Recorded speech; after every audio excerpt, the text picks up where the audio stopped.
Hello my dear students, I am Saurabh Kumar Pandey. तो C G P का prelims का result आज डिक्लेयर हो गया है, उसी के बारे में हम बात करेंगे। सबसे पहले तो उन सभी स्टूडेंट्स को बधाई हो जिन्होंने प्रीलिम्स एग्ज़ाम क्वालिफाई कर लिया है, और जो बच्चे नहीं भी हो पाए हैं वो लो फील नहीं करें। जो अपकमिंग एग्ज़ाम्स हैं, जो एग्ज़ाम लाइंड अप हैं, उनके लिए अपना 100% एफर्ट दें, क्योंकि अभी कई एग्ज़ाम देखो, CSIR में कई बच्चे एनरोल्ड हैं, RO का पेपर होना है, गेट ESE वगैरह के पेपर हैं। तो जो एग्ज़ाम बाकी उनके सामने, उनकी तैयारी वो ठीक से करें। कट ऑफ वगैरह को लेकर जब एग्ज़ाम हुआ था, तो पेपर जिस दिन हुआ उस दिन कई बच्चों ने बोला कि 110, 115, कुछ लोग ऐसी चर्चा कर रहे थे। मेरे पास मैसेज आए कि सर क्या कट ऑफ 110 तक चली जाएगी, 100 नंबर, 110 नंबर। तो मैंने उस दिन यही कहा था आपसे कि 90 पर तो मैं श्योर कह सकता हूँ कि आपको कॉल आ जाएगी मेंस के लिए। 90 पर तो मैंने कहा था कि 110 तो नहीं जाएगा, कोई कुछ भी कहे, क्योंकि स्टार्टिंग में होता क्या है, तुरंत तुरंत पेपर होता है तो लोग नहीं समझते, कई बार उनको लगता है कट ऑफ बहुत ऊपर चली जाएगी। तो मैंने यही कहा था कि 90 के अराउंड मुझे लगता है कि उसमें से श्योर हूँ कि आपको मेंस का कॉल आएगा। फिर उसके बाद जैसे कुछ दिन और बीते और बच्चों का डाटा मेरे पास आया, तो मैंने ये कहा था कि 85, 83 तक भी चांस है। कई बच्चों के मेल मैसेजेज आए थे। 83 वालों को भी मैंने कहा था मेंस की तैयारी करिए। इंजीनियरिंग वाले जो बच्चे हैं, जो कट ऑफ मैंने बोली थी वो मैंने इंजीनियरिंग वाले बच्चों के लिए बोला था। Mechanical, civil, EC, electrical, computer science, ये जो स्ट्रीम्स थे, तो इनके लिए मैंने बताया था कट ऑफ लगभग इतनी रहेगी। जनरल के लिए मैंने बताया था, जनरल के अकॉर्डिंग OBC, EWS थोड़ा थोड़ा कम कर सकते थे। अदर स्ट्रीम वालों का मैंने कहा था कि इनसे कम जाएगा। फूड टेक्नोलॉजी है, माइक्रोबायोलॉजी है, क्योंकि उसमें कैंडिडेट भी कम है, तो इसके इंजीनियरिंग वालों के मुकाबले बाकियों की कट ऑफ उनसे कम होनी थी। अब जब रिजल्ट आया है, काफ़ी बच्चे, सबसे बड़ी बात है आरोहण पे बहुत ज़्यादा सिलेक्शन हुए। प्रीलिम्स को लेकर आरोहण पे कम से कम मैं पिछले 1.5-2 घंटे से रिप्लाई ही कर रहा हूँ, कॉन्ग्रेचुलेट करने के मैसेजेस बहुत सारे भेज रहा हूँ, इतने सिलेक्शंस प्री में जो बच्चों के हुए। अब इसमें पॉइंट ये है कि इलेक्ट्रॉनिक्स कम्युनिकेशन जैसे है, उसमें कट ऑफ और कम चली गई है। तो ये एक मेन कारण जो है, पर उसको गैस नहीं कर सकते थे हम भाई। 150 में से हम तो यही स्मार्ट गैस कर सकते थे कि 90 पे तो मैं कंफर्म था। 80 तक भी मैंने कहा था कि जो 80, 82, 83 तक भी थे, उनको मैंने कहा था आप मेंस की तैयारी करिए, मेंस की कॉल आएगी। पर 70, 65 ये स्कोर कोई गैस नहीं कर सकता। और आज के कंपटीशन में आपको ही पता है कि इतनी कम कट ऑफ, चांस की बात है कि देखो क्वालिफाई हो गया, पर आप इसको पहले से गैस नहीं कर सकते। कंपटीशन जिस तरह का है, कम कट ऑफ का रीज़न केवल एक है, पेपर कैंसिल होना, बहुत शॉर्ट नोटिस में NTA का पेपर कराना, और बहुत बच्चे पेपर दे नहीं पाए। काफ़ी अच्छे अच्छे कैंडिडेट पेपर नहीं दे नहीं पाए, यही एक कारण है कट ऑफ का कम जाना।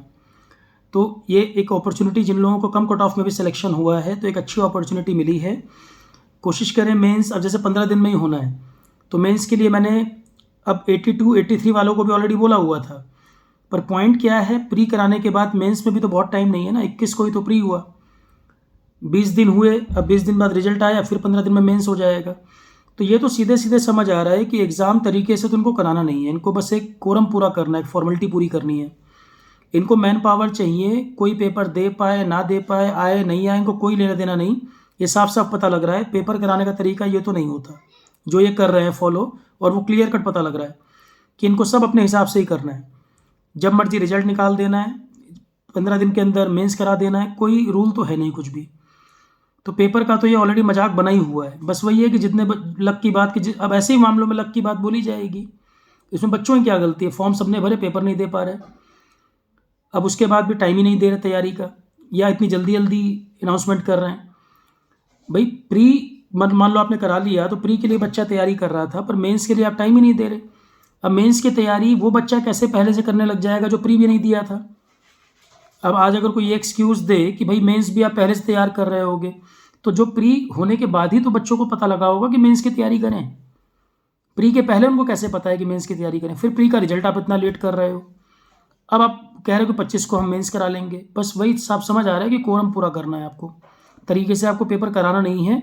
इतनी भीड़ में से कुछ लोग तो सेलेक्ट हो ही जाएंगे, आपको उससे मतलब बस ये प्रोसेस पूरा हो जाए और आफत ख़त्म हो। क्योंकि QCI ने हाथ खड़े कर दिया, नहीं करा पाए, NTA के ऊपर डाल दिया। अब NTA को लग रहा है जल्दी से वाइंड अप करो इसको, बस यही है ना। खैर जो भी सिचुएशन है, अभी फ़िलहाल क्या कर सकते हैं। अब जो क्वेरी बच्चों की आ रही है मेरे पास, जैसा कि मैंने पहले भी बता दिया था मेंस को लेकर, प्री जब हुआ था मेंस को लेकर, मैंने पहले ही आपसे कहा था EC electrical mechanical civil, EC electrical mechanical civil, तो 83 तक के बच्चों को, 83 तक स्कोर वाले बच्चों को मैंने बोला था कि मेंस की तैयारी करिए, इंजीनियरिंग वाले जो हैं। बाकी उनसे कम स्कोर वाले भी, फूड टेक्नोलॉजी, माइक्रोबायोलॉजी, उन सब बच्चों को मैंने कहा था टेक्निकल से कट ऑफ नीचे रहेगी आपकी। अब वो 77 रही कि 78 रही, एग्जैक्ट तो नहीं पता कितना गया, 75 गया, कितना गया। कुछ ब्रांच वाले अभी रिजल्ट आए नहीं, कुछ वाले अभी पोर्टल पे अपलोड नहीं किए उन्होंने, अभी लगातार अपलोड हो ही रहा है, ठीक है। पर ये 83 के ऊपर जो मैंने बोला था, तो वो तो बच्चे मेंस की तैयारी ऑलरेडी कर रहे थे। काफ़ी क्राउड ऐसा भी है जो गेट ईएस की तैयारी कर चुका है या तैयारी कर रहा होगा, टेक्निकल वाले जो हैं। अब मेंस में 2 पेपर है, क्वेरी ये है ज़्यादा बच्चों के, मेंस में क्या करें। तो आरोहण पर इलेक्ट्रिकल को लेकर तो हमने टेस्ट सीरीज़ कराई थी मेंस की, 8 फुल लेंथ टेस्ट कराए थे, उसमें टेस्ट के वीडियो डिस्कशन वगैरह भी कराए थे, वो कंप्लीट हो चुका है इलेक्ट्रिकल का। और ईसी में हमने कुछ वीडियो कराए थे, कुछ हमने पीडीएफ की फॉर्म में आंसर दे दिए थे, 8 टेस्ट ईसी में भी थे। तो ईसी इलेक्ट्रिकल के टेस्ट हमने मेंस के कराए थे डिस्क्रिप्टिव, शुरू में ही, पेपर कैंसिल जब हुआ था उस टाइम पर ही, वो अवेलेबल है आरोहण पर। टेक्निकल में कुछ कुछ सब्जेक्ट्स अवेलेबल है। अब टेक्निकल का तो मैं नहीं बोल सकता कि 15 दिन में पूरा सिलेबस करा लेंगे, ठीक है। और सबकी स्थिति यही है, सबकी स्थिति यही है, तो अपने ऊपर फेथ करके, अपने ऊपर बिलीफ रख के, मैंने जो आपको बताया था कि जो पैटर्न ये सिलेबस जो उन्होंने लिया है, काफ़ी सिलेबस तो ईएससी का ही पुराना पैटर्न है। 2017 में जब पैटर्न बदला था, इंजीनियरिंग वालों की मैं बात कर रहा हूँ, जैसे कंप्यूटर साइंस में ईएस नहीं होता, तो कंप्यूटर साइंस वाले देख लें कि भाई गेट का पुराना सिलेबस या नेट के एग्ज़ाम में उनका कंप्यूटर साइंस वगैरह आता है क्या, तो कम से कम वो सिलेबस चेक करें पहले। तो वो यही देख लें कि सिलेबस लिया कहाँ से गया है, सिलेबस जो है कहाँ से लिया गया। जैसे ईसी इलेक्ट्रिकल मैकेनिकल सिविल, इनका मैक्सिमम सिलेबस ईएस वाला है, वो भी 17 में जब पैटर्न चेंज हुआ था तब का है। तो कुछ कर पाओ ना कर पाओ, 2010 से 17 तक के ईएससी के पुराने पेपर जरूर देख लेना, सिंपल वाले क्वेश्चन, थ्योरी क्वेश्चन भी आएंगे, पूरा पूरा न्यूमेरिकल नहीं रहेगा, और ईएस के लेवल से थोड़ा हल्का रहेगा पुराने पेपर, इसलिए मैं बोल रहा हूँ 10 से 17 तक के पेपर जरूर देखना, पुराना सिलेबस जो है, ठीक है। उसके अलावा उतना हो जाए तब 17 के बाद के पेपर, क्योंकि कई सारे 17 के बाद जो ईएस में सब्जेक्ट ऐड हुए थे वो इनके सिलेबस में नहीं है, तो कॉमन सब्जेक्ट ही देख सकते हो। कुछ सब्जेक्ट ऐसे 17 के पहले भी थे, बाद में भी थे, वो सब सब्जेक्ट आप कॉमन कर सकते हो। मतलब सिलेबस लेकर बैठोगे, 17 से पहले 10 से 17 तक के पेपर लगाने हैं, और 17 के बाद भी कॉमन सब्जेक्ट जो रह गए हैं पेपर में अभी भी पूछे जा रहे हैं, उसके बाद उनको देख सकते हो। कंप्यूटर साइंस वाले गेट या नेट का सिलेबस देख ले, जहाँ से मैच कर रहा है उसके प्रीवियस ईयर जरूर लगाए। 15 दिन में प्रीवियस ईयर ही आप फोकस कर सकते हो, और क्वेश्चन भी वो पिक करेगा, पुराने पेपरों से उठाएगा, ठीक है। बाकी केमिस्ट्री है, फूड टेक्नोलॉजी है, उन लोगों के लिए मैं ये कहूँगा जिनके नेट के एग्ज़ाम होते हैं, नेट का सिलेबस एक बार वो चेक कर लें। सिलेबस या तो नेट से लिया गया होगा या किसी स्टैंडर्ड यूनिवर्सिटी का सिलेबस होगा। ज़्यादातर सिलेबस जो मैच करेगा नेट से करेगा, नेट के पुराने पेपर हो सकता है उठाए हों। डिस्क्रिप्टिव क्वेश्चन बनाना कोई बड़ी बात नहीं है, कोई टॉपिक भाई ऑब्जेक्टिव में पूछ दिया सिंगल लाइनर, उसी को डिटेल में पूछ दिया, वो डिस्क्रिप्टिव हो गया। पर आपको देखना क्या है कि जो हम पुराने पेपर में अगर लगाएंगे, लिखने का पैटर्न क्या रखना है, लिखने का तरीका ठीक रखना है। ऑब्जेक्टिव में तो यस और नो में आप आंसर करते हो, यहाँ कुछ तो लिखोगे मेंस में। जैसे थ्योरी क्वेश्चन है तो थ्योरी में कुछ तो लिखोगे, और आपके स्ट्रीम का ही डिस्क्रिप्टिव पूछा जाएगा, तो 15 दिन सबको ही टाइम उतना ही है, उसके लिए घबराना नहीं है। बस जितना तैयार कर पाओ, मैक्सिमम जितना तैयार कर पाओ उतना तैयार कर लो। दूसरी क्वेरी बच्चों की आ रही है, सर मेरा ये तो क्वालिफाई हो गया है, अब CSIR का भी एग्ज़ाम है, तो CSIR में भी प्री है फिर मेंस है। जिसका प्री निकल गया वो तो पहले मेंस की तैयारी करे, वो CSIR फिर दिमाग में क्यों रख रहा है। जिसका प्री क्वालिफाई हो गया और वो मेंस की तैयारी नहीं करेगा तो प्री का यूज़ क्या रहा उसके लिए। जिसका प्री क्वालिफाई हो गया वो पहले अपना मेंस पे ही एफर्ट करे, सबके लिए टाइम उतना ही है। अपने ऊपर कॉन्फिडेंस रखे और मेंस की तैयारी पूरा 100% टाइम देकर करे, पुराने पेपर जरूर लगाए। कई सारे इंस्टीट्यूट्स वगैरह के प्रीवियस ईयर पेपर अवेलेबल है सॉल्व्ड, ठीक है। लिखने का तरीका क्या रखना है वो ध्यान रखना है कि एक ही पेन से पेपर करें, जहाँ हाईलाइट करना है वहाँ पेंसिल का यूज़ करें, बॉक्स बनाना है, हाईलाइट करना है, कोई डायग्राम बनाना है। तो जिनका प्री निकल गया वो मेंस को ही फोकस करें, क्योंकि CSIR की डेट अभी आई नहीं है, उसके बाद टाइम जो मिलेगा वो CSIR के लिए देंगे। प्री निकल गया और मेंस की तैयारी नहीं करोगे तो CSIR का भी प्री के बाद मेंस होना है, तो जो पहले जिसके हम एक स्टेप आगे बढ़ चुके हैं पहले हम उसी को टारगेट करेंगे। सबको ही टाइम कम मिल रहा है भाई, कई लोगों को प्री में उम्मीद नहीं थी, निकल गया ना। सबसे मेन पॉइंट क्या है कि इस एग्ज़ाम में क्राउड ज़्यादा अपीयर हो नहीं पाया, पेपर कैंसिल जो हुआ था उसकी वजह से। काफ़ी बच्चे नहीं अपीयर हो पाए, और जो इनका मिसमैनेजमेंट रहा है उससे काफ़ी बच्चों को नुकसान हुआ है। डिजर्विंग कैंडिडेट भी इस एग्ज़ाम को दे नहीं पाए। ठीक है, इसलिए जो पेपर दे पाए हैं, जिनका क्वालिफाई कर गया है एग्ज़ाम, और ये कट ऑफ हमेशा 65 नंबर 70 नंबर नहीं जा सकती, आपको मालूम है, एक अच्छी अपॉर्चुनिटी मिल गई तो अपना 100% एफर्ट मेंस के लिए लगा दीजिए। टाइम सबके लिए उतना है, पूरा एफर्ट मेंस के लिए करिए। मेंस में 2 पार्ट हैं, पेपर 1 पेपर 2। आपके स्ट्रीम वाला जो पोर्शन है वो मैंने बता दिया कैसे आप करो, प्रीवियस ईयर लगा सकते हो। पेपर 1 के लिए मैंने बार बार मैं बोल रहा हूँ, पहले भी मैंने चर्चा की थी, आईपी वगैरह में जितना मैंने पढ़ाया है वो काफ़ी है। 15 दिन के अंदर अब आप टेक्निकल नॉन टेक सब लेके बैठोगे तो नहीं कर पाओगे, कहने की बात है बिना मतलब। आईपी जो कराया था उसको रिवाइज कर लो, 8 लेक्चर है, चाहे तो एक ही दिन में स्पीड बढ़ा के देख लो। यूट्यूब पे भी 8 लेक्चर पड़े हुए हैं, पीडीएफ वगैरह सब मैंने दे रखी थी। तो प्री वाला आईपी वो आपको यहाँ काम आ जाएगा, एक हेल्प तो ये हो गई। एप्टीट्यूड प्री में जो आपने पढ़ा था वो आपको यहाँ भी काम आएगा। पूरे लेक्चर हमने करवाए थे, टेस्ट भी करवाए थे, CGPRTM का जो बैच है। तो मेंस के लिए जो आरोहन की तरफ से हेल्प चाह रहे हैं, वो जो हमारा प्री वाला ही बैच है, प्री वाले ही बैच में जो आईपी यूट्यूब पे ही पढ़ा है, बैच में भी था, वो काम आएगा एज इट इज़। एप्टीट्यूड वही एज इट इज़ काम आएगा, और लेक्चर ऐड करने की ज़रूरत नहीं है। मैं नहीं चाहता डिस्ट्रैक्ट हों, उतने ही टाइम में जितना कंटेंट है वो तैयार करें। तो एप्टी हो गया, आईपी हो गया। तीसरा आपका GK current affair. Current affair मैंने अभी जनवरी जो परसों 3 दिन पहले तक मैंने करंट अफेयर की क्लास कराई है, दिसंबर तक का पूरा करा दिया है। करंट अपडेशन तक जो मैंने कराया है, पीडीएफ भी सब दे दी हैं, लेक्चर भी सब दे दिए हैं। करंट अपडेशन वाले लेक्चर 3 दिसंबर में कराए हैं और 2 जनवरी में कराए हैं, वो यूट्यूब पे ही पड़े हैं, आरोहन के फोल्डर में भी हैं, पीडीएफ सब दे रखी हैं करंट अफेयर की। तो जीके करंट अफेयर वाला एरिया आपका, जीके करंट अफेयर, आईपी और एप्टी, ये तो आरोहन में जो रेडी है वही आपको काम कर जाएगा। इंग्लिश आरोहन पे पूरा पूरा पढ़ाया था, प्री का पढ़ा हुआ था, यहाँ भी हेल्प करेगा। एक टॉपिक आपका बचा एलिमेंट्री मैथमेटिक्स। मैं बार बार कह रहा हूँ क्योंकि सभी ब्रांचेस के लिए है ये एग्ज़ाम सिर्फ उनके लिए नहीं है कि जो 11th-12th में मैथ्स पढ़े हुए हैं। काफ़ी क्राउड वो है जो 11th-12th में मैथ्स नहीं पढ़ा हुआ, और आपका टॉपिक है एलिमेंट्री मैथमेटिक्स। एलिमेंट्री मैथमेटिक्स का मतलब है 7 से 10 तक की एनसीईआरटी के टॉपिक, रेफरेंस आप उसी को मान के चलो। फिर आप कहोगे 7 to 10 एनसीईआरटी हम कैसे कर लेंगे, आप एक बार टॉपिक देखो तो एनसीईआरटी का इंडेक्स क्या है। 50% टॉपिक वही हैं जो आपके एप्टी के पार्ट है। तो इन्होंने 2 टॉपिक बना दिए हैं, एक एप्टी और एक एलिमेंट्री मैथ्स। एलिमेंट्री मैथ्स भी 50% एप्टी में ही कवर होता है, क्योंकि प्रॉफिट एंड लॉस का टॉपिक, रेशियो प्रोपोर्शन का टॉपिक, टाइम एंड वर्क का टॉपिक, स्पीड डिस्टेंस वाला topic, up stream down stream, boat and stream के कंसेप्ट, वो पाइप एंड सिस्टम वाला टॉपिक, कई सारे टॉपिक आपके ये वाले इसी का पार्ट है आपका एप्टी का। ये एप्टी में आपने 50% एरिया एप्टी में ही कवर होता है एलिमेंट्री मैथ्स। एलिमेंट्री मैथ्स में सिर्फ वो एरिया जो एप्टी में आप नहीं पढ़ रखे हैं वो आपको अलग से करना पड़ेगा, जिसमें क्वाड्रेटिक इक्वेशन के रूट्स वगैरह निकालने को जो आते हैं, पॉलिनोमियल वाले क्वेश्चन। उसके बाद ये वाला जो टॉपिक आता है मेंसुरेशन, सिलेंडर का वॉल्यूम, कोन का वॉल्यूम, और कुछ ट्रिग्नोमेट्री, बहुत बेसिक क्वेश्चन ट्रिग्नोमेट्री 10 तक में तो बेसिक ही है। ये सब टॉपिक कुछ मैथ्स के आ सकते हैं, क्योंकि एलिमेंट्री मैथ्स में 50% एप्टी है, 50% मैथ्स है। मैथ्स में मैंने टॉपिक बता दिया, क्वाड्रेटिक इक्वेशन, एलसीएम एचसीएफ लोग एप्टी में भी पढ़ते हैं। एलसीएम एचसीएफ से क्वेश्चन मिलेंगे। टर्मिनेटिंग नॉन टर्मिनेटिंग नंबर एक क्वेश्चन आता है इंटीजर वाला। फिर एक आपका क्वाड्रेटिक इक्वेशन से क्वेश्चन बनता है, रूट निकालिए। फिर आपका वो एनसीईआरटी में इंडेक्स देखोगे पता लग जाएगा कि कई तो एप्टी में रेडी हैं, कुछ टॉपिक आपको मैथ्स में करने हैं। बस ये देखना है कि कौन कौन से एरिया अलग से हैं जो हम टच में नहीं हैं। प्री की तैयारी में सबसे पहले ढूंढ के निकाल लो कि प्री की तैयारी में ये हमारा रेडी है।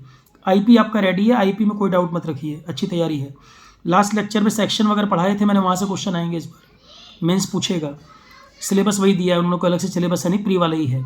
एप्टी तैयार है तो तैयार है, पूरा ही काम आएगा। मैथ्स में मैंने बताया 50% एप्टी है।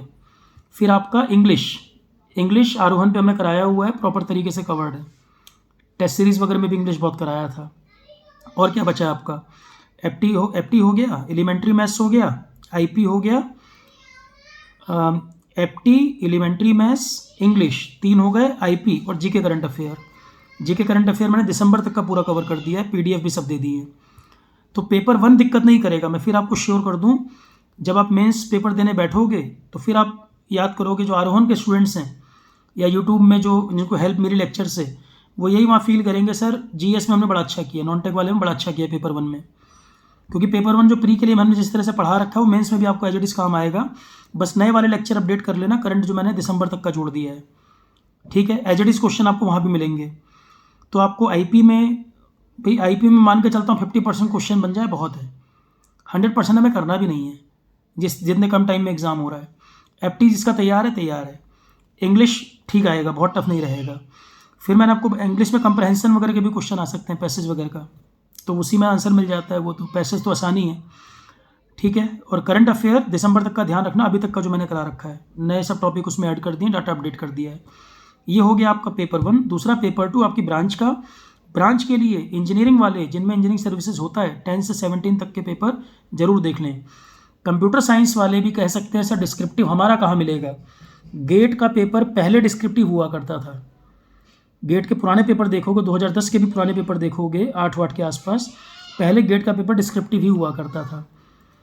तो गेट के भी कई सारे क्वेश्चन आपको पुराने मिल जाएंगे, या नेट वगैरह का पेपर कोई और आपका डिस्क्रिप्टिव होता, कंप्यूटर साइंस वाले ही जानते होंगे, तो वो देख लें कहाँ से डिस्क्रिप्टिव मिलेंगे। एक आइडिया मुझे ये है कि गेट का पुराना पेपर डिस्क्रिप्टिव हुआ करता था, तो कोई भी अच्छे इंस्टीट्यूट वगैरह की बुकलेट ले लोगे पुराने पेपरों की, बहुत आइडिया लग जाएगा। भाई ऑब्जेक्टिव में क्या करेगा, एक चीज़ पूछ दिया, डिस्क्रिप्टिव में 3 पार्ट बना देगा क्वेश्चन के। अब कहोगे कि सर गेट वाला तो ऑब्जेक्टिव आता है, आप डिस्क्रिप्टिव हम कैसे करें, तो डिस्क्रिप्टिव ऐसे बन जाएगा कि गेट के 3 ऑब्जेक्टिव, मेंस का एक डिस्क्रिप्टिव, एक ही पार्ट में 3 चीज़ें पूछ ली। कि मान लो कंट्रोल सिस्टम पढ़ के गए और गेन मार्जिन आपसे ऑब्जेक्टिव में पूछता है, एक ही क्वेश्चन में गेन मार्जिन, फेज मार्जिन और भी 3 चीज़ें पूछ ली, वो मेंस का क्वेश्चन बन गया। तो जब आप पुराने पेपर देखोगे बहुत आइडिया लग जाएगा उससे, और इतने टाइम में इतना ही हो पाएगा। तो घबराए नहीं, जो प्री की तैयारी थी, मैं फिर कह रहा हूँ, आईपी, एफटी, इंग्लिश, वो आपका रेडी है, उसमें दिक्कत नहीं आएगी। करंट के टॉपिक जो मैंने अभी ऐड किए हैं, 3 लेक्चर दिसंबर में कराए थे आपके प्री के पहले, वो आप देख चुके होंगे। 2 मैंने अभी जनवरी में लेक्चर कराए हैं, तो 2 क्लास ऐड हुई हैं, पीडीएफ उनका दे दिया, तो वो दिक्कत नहीं करेगा, ठीक है। करंट के क्वेश्चन भी 100 मैंने प्रैक्टिस क्वेश्चन डाले थे कुछ दिन पहले, वो आपको मिल गए होंगे। तो 100 प्रैक्टिस क्वेश्चन भी दे दिए थे, मैंने खुद ही बनाए थे जो। तो करंट में भी इशू नहीं आएगा, जितने क्वेश्चन बनने वाले हैं अच्छे बनेंगे आपसे। सिर्फ आपको 15 दिन फोकस करना है अपना टेक्निकल वाला जो पार्ट है। और एलिमेंट्री मैथ्स का कुछ टॉपिक, एलिमेंट्री मैथ्स में 50% गया एप्टीट्यूड में, 7 से 10 एनसीईआरटी एक बार देखना, इंडेक्स क्या क्या है उसमें से मैथ्स का टॉपिक देखना। एफटी वाले तो आपके एफटी में रेडी हैं, इस तरह से कर पाओगे, 15 दिन में इतना ही हो सकता है, ठीक है। और कट ऑफ को लेके 90 और 80 तक, 80 से ऊपर 83, 84 वालों को बार बार मैंने कहा था कि भाई मेंस की तैयारी करो। जिन बच्चों ने पर्सनली पूछा सबको बोला है कि 83 में भी कॉल आएगी। अभी एक परसों ही बच्चे ने यूट्यूब पे पूछा था 87 बन रहा है, यूट्यूब पे कमेंट में देखना, मैंने बोला कि 87 है तो भी मेंस की तैयारी करो, क्योंकि अलग अलग स्ट्रीम है ना, मैकेनिकल का अलग है, ईसी का अलग है, और सेंटर भी इतने उल्टे पुल्टे भेजे, बहुत बच्चा नहीं दे पाया, तो क्राउड ऑलरेडी कम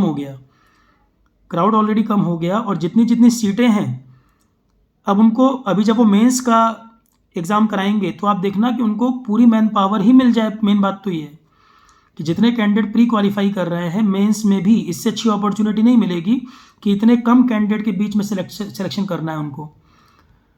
और इंटरव्यू की चिंता आप ना करें, इंटरव्यू के लिए पर्सनली हर बच्चे से इंटरेक्ट करके इंटरव्यू के लिए गाइड करूंगा मैं।